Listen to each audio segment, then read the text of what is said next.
इस समय मैं भद्रवाह में मौजूद हूं और कुछ ही दिन में यहां उधमपुर कुटवा सीट पर वोटिंग होने जा रही है, लेकिन ठीक उससे पहले नेशनल कॉन्फ्रेंस अपने अलायंस पार्टनर के लिए यहां पर रोड शो कर रही है। इस समय हम भद्रवाह में हैं और तस्वीरों में आप देखिए कि किस तरीके से यहां पर नेशनल कॉन्फ्रेंस के जो कार्यकर्ता है वो लगातार कांग्रेस के उम्मीदवार जो है लाल सिंह, उसके लिए यहाँ पर लगातार प्रचार प्रसार कर रहे हैं। और तस्वीरों में यहाँ पर आप उमर अब्दुल्ला को देख सकते हैं कि किस तरीके से यहाँ पर जो रोड शो है वो यहाँ पर किया जा रहा है। ये देखिए, ये पूरा जो काफिला है ये नेशनल कॉन्फ्रेंस का काफिला है और यहाँ पर जो उमर अब्दुल्ला है उनकी तरफ से यहाँ पर जो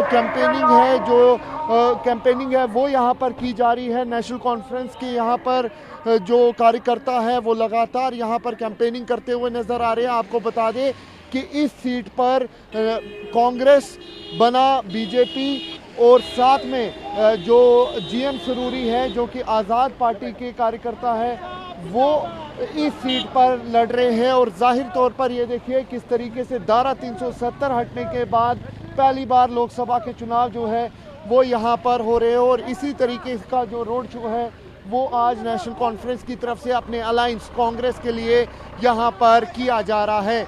जम्मू कश्मीर के पूर्व मुख्यमंत्री और नेशनल कॉन्फ्रेंस के वाइस प्रेसिडेंट उमर अब्दुल्ला इस समय हमारे साथ मौजूद है। लगातार चुनाव प्रचार प्रसार चल रहा है। धारा 370 हटने के बाद पहली बार लोकसभा का चुनाव हो रहा है। आप अपने अलायंस के लिए यहाँ पे कैंपेनिंग कर रहे हैं, क्या माहौल लग रहा है सर, खास तौर पे इस बेल्ट में? अच्छा माहौल लग रहा है। कल पूरा दिन हम प्रचार में लगे रहे और इस बात के बावजूद कि मौसम ने शुरू में साथ नहीं दिया, लेकिन लोगों का जोश और जज्बा ऐसा था कि तमाम मुश्किलात के बावजूद वो आए और प्रोग्रामों में हिस्सा लिया। यहाँ तक कि हमें डोडा दोपहर को पहुँचना पड़ा था, लेकिन रात को काफ़ी लेट पहुँचे, लेकिन तब भी लोग वहाँ पे मौके पे मौजूद थे। कितनी सीटें आप मान के चल रहे हैं कि यहाँ पर आएंगी, खासतौर पे आपके अलायंस के साथ? जम्मू की 2 सीटों पे वो लड़ रहे हैं कांग्रेस और आप 3 सीटों पे। अब लद्दाख जोड़ के हम 6 की 6 सीटों पे जीतने की उम्मीद रख रहे हैं ना। 6 की 6 जी। आप सर क्योंकि बारामुल्ला से लड़ रहे हैं, क्या मानते सजात लोन आपके कॉम्पिटिटर हैं? अब मैदान में मुखालिफ तो है, लेकिन मुकाबला मेरा उनसे नहीं है। मुकाबला मेरा उन लोगों से है जो उनके पीछे खड़े होके उन्हें इलेक्शन लड़वा रहे हैं। आपको लगता बीजेपी? नहीं, लगता क्या, ये तो अब हकीकत है। पिछले दिनों जो श्रीनगर में मीटिंग हुई जिसमें तरुण चुग खुद मौके पे मौजूद थे, सीधा सीधा उससे पता चल जाता है कि असली ताकत कौन है और आगे चेहरा किसका रखा हुआ है। तो मेरा मुकाबला चेहरे से नहीं है, मेरा मुकाबला जो है वो असली ताकत से है। और अब तरुण चुग के वहाँ आने से सबको पता चलता है कि असली ताकत कौन है। बीजेपी का कल आपने मैनिफेस्टो देखा होगा, उन्होंने यूसीसी की बात की है, उन्होंने 1 नेशन 1 इलेक्शन की बात की है। वो कह रहे हैं कि किसानों को 6,000 रुपये देंगे, जो सब्सिडी है वो दी जाएगी, उसके साथ साथ आयुष्मान भारत की बात की। किस तरीके से आप इसको देखते हैं? इलेक्शनों में बड़ी बड़ी बातें होती हैं, इससे पहले भी कई सारी बातें हुई जिन पर अभी तक अमल नहीं हुआ।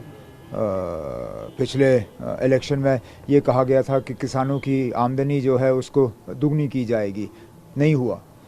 आज कहते हैं कि 6,000 रुपये देंगे। पहले तो पिछला जो किया हुआ वादा था उस पर बात करें, सब्सिडी की बात करें। हमने तो देखा कि पिछली हुकूमत में जहाँ जहाँ सब्सिडी के ज़रिए गरीबों को उसका फ़ायदा मिल रहा था, एक एक करके वो सब्सिडी तो इन्होंने हटा दी। तो अब किस सब्सिडी की बात कर रहे हैं? बाकी ये जो स्कीमें हैं, पुरानी स्कीमों को नए नाम देके वो नई स्कीम नहीं बनते। यूसीसी की बात हम करें तो ठीक है ना, अगर मुल्क को और ज़्यादा जो है डिवाइड करने का इरादा है, अगर और ज़्यादा मज़हबों के बीच में तनाव पैदा करने का इरादा है तो करिए, देखते हैं लोग कहाँ तक आपके साथ हैं। 1 इलेक्शन 1 नेशन की अगर हम बात करें तो हमने पहले ही कहा था कि जम्मू कश्मीर से शुरुआत करिए। ये एक अच्छा मौका था साबित करने का कि 1 नेशन 1 इलेक्शन में वाकई बीजेपी जो है वो यकीन रखती है और इस पे वादाबंद है। वो जब जम्मू कश्मीर में 1 नेशन 1 इलेक्शन नहीं कर पाए सिक्योरिटी फोर्सेस का बहाना बना के, तो आप कैसे कह सकते हैं ना कि आगे जाके वो वन नेशन वन इलेक्शन कराएंगे। सर, प्रधानमंत्री नरेंद्र मोदी कुछ दिन पहले यहाँ पे आए थे उधमपुर में। उन्होंने कहा कि उन्होंने आश्वासन दिया कि जल्द ही जम्मू कश्मीर में विधानसभा के चुनाव होंगे, साथ में स्टेटहुड रिस्टोर होने की बात की गई। उन्होंने कहा कि जम्मू कश्मीर में विकास किया गया, एम्स, IIT, रेलवे, जो हाईएस्ट रेलवे ब्रिज है रियासी में, उसकी बात की गई। किस तरीके से देखते हैं? कोई नई बात हो तो मैं उस पर बात करूँ ना। वो जो हाईएस्ट रेलवे ब्रिज की बात कर रहे हैं, काम मेरे दौर में शुरू हुआ।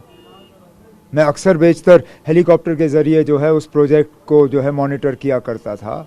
ये रेल, जहाँ तक रेल की हम बात करें, उस वक्त तो आप शायद, मैं तो पैदा हुआ था, आप उम्र में मुझसे काफ़ी कम लग रहे हैं, मुझे नहीं लगता आप उस वक्त पैदा हुए थे जब स्वर्गीय प्रधानमंत्री इंदिरा गांधी जी ने रेल प्रोजेक्ट का जो है संगे बुनियाद रखा। तो रेल की बात करें, रेल ब्रिज की बात करें, एम्स, ये तो सब 2019 से पहले आए थे।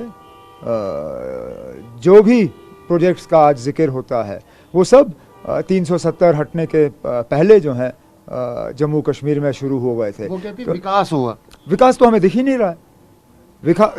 ये बार बार जो है 370 को विकास के साथ जोड़ते हैं, और मैं मजबूर होता हूं पूछने पे कि बताइए ना, ऐसा कौन सा काम था जो 370 के वजह से रुका हुआ था, जो कि 370 के हटने के बाद शुरू हुआ, और एक भी प्रोजेक्ट का ये जिक्र नहीं कर पाते हैं। वो कहते हैं आतंकवाद कम हुआ, अलगावाद कम हुआ। कहाँ से? जम्मू कश्मीर में। फिर एक साथ इलेक्शन क्यों नहीं करा पाए? एक तरफ से कहते हैं कि हमने आतंकवाद को जो है शिकस्त दी, हरा दिया, अब पूरा जो है जम्मू कश्मीर जो है अब शांति है और यहाँ कोई खतरा नहीं है। अगर ये सब सही है तो फिर एक साथ इलेक्शन क्यों नहीं कर पाए? वो कहते हैं सर, हम 370 सीट वो दावा कर रहे हैं और 400 एनडीए। आप किस तरीके से देखते हैं इस चीज़ को? इलेक्शन में हर कोई दावा करता है। मैंने अभी दावा नहीं किया कि हम 6 के 6 पे जीतेंगे। बीजेपी वालों से अगर आप पूछे, वो कहेंगे हम 6 की 6 पे, वो भी इन सीटों का दावा करेंगे जहां के उनके उम्मीदवार भी नहीं हैं। 5 में से तो 3 पे तो वो अपना उम्मीदवार खड़ा भी नहीं कर रहे हैं, लेकिन उसके बावजूद वो दावा कर लेते अपनी जगह कि वो भी सारी सीटें पे जीतेंगे। अब इलेक्शन से पहले हर कोई दावा करता है, नतीजे निकल जाने दीजिए, फिर देखते हैं। आप इंडिया अलायंस के पार्टनर हैं, आपको क्या लगता है कौन सा ऐसा नेता है, कौन सी ऐसी पार्टी है जो एक साथ इन सारी पार्टीज को एक साथ लेके चलेगी? क्योंकि आपने ममता बनर्जी, हम सब एक साथ लेके, हम अभी एक साथ चल रहे हैं। पिछले दिनों दिल्ली में प्रोग्राम हुआ, क्या उसमें तमाम अलायंस के मेंबर नहीं थे? वहाँ ममता बनर्जी की भी पार्टी मौजूद थी, शामिल थी। तो ऐसा नहीं है कि हम एक साथ मिलकर काम नहीं कर रहे हैं। बेशक कुछ जगहों पे सीट शेयरिंग पे हमें थोड़ी सी परेशानी का सामना हुआ हो, लेकिन तब भी मिलके काम कर रहे हैं। क्या एनडीए की तकलीफें नहीं है? महाराष्ट्र में देखिए, अभी तक, हालांकि वो एक साथ हुकूमत कर रहे हैं, अभी तक सीट शेयरिंग जो है वो मुकम्मल कर नहीं पाए। तो अगर एनडीए की भी इन 400 का दावा करने के बाद भी वो सीट शेयरिंग नहीं कर पा रहे हैं, तो थोड़ी सी परेशानी का सामना हमने भी करना होगा। सर, इस समय हम चिनाब वैली में मौजूद हैं, गुलाम नबी आज़ाद भी यहाँ से आते हैं। परसों हमने उनसे पूछा भी था कि आपकी तरफ से कहा जाता है कि आप ही उनकी बी टीम का हिस्सा है। वो कहते हैं कि अब उमर साहब से ये पूछिए कि वो एनडीए का हिस्सा बने। वो ए टीम तो मैं तो उस वक्त था ए टीम। मैंने कभी इनकार किया?